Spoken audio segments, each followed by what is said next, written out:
Privacy या कथेचे अनेक पैलू सांगता येतील. पहिला मुद्दा म्हणजे लेखिकेने निवडलेला सासू-सुनेचा विषय हा प्रत्येक स्त्रीला जवळचा वाटावा असा आहे. या कथेमध्ये सासू-सुनेमधला मनमोकळा संवाद आहे. या संवादामुळे एकमेकांशी मोकळेपणाने बोलण्याचं महत्त्व आपल्या लक्षात येतं. हा दुसरा मुद्दा. आणखी महत्त्वाचा मुद्दा म्हणजे सुनेला जेव्हा आपली चिडचिड होते आहे असं लक्षात येतं, तेव्हा ती त्याचं कारण शोधू लागते.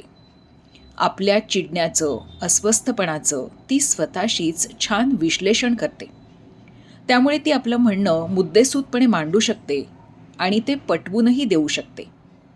आपल्याला अस्वस्थ करणाऱ्या कोणत्याही भावनेचं असं ॲनालिसिस करता येणं अत्यंत महत्त्वाचं वाटतं.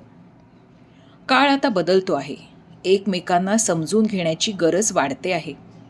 असा मनमोकळा संवाद नात्यांमध्ये असेल, दुसऱ्याला समजून घेण्याची वृत्ती असेल, तर कौटुंबिक कलह खूप कमी होतील आणि मने शांत राहून ती सगळी एनर्जी विधायक कामासाठी वापरली जाईल.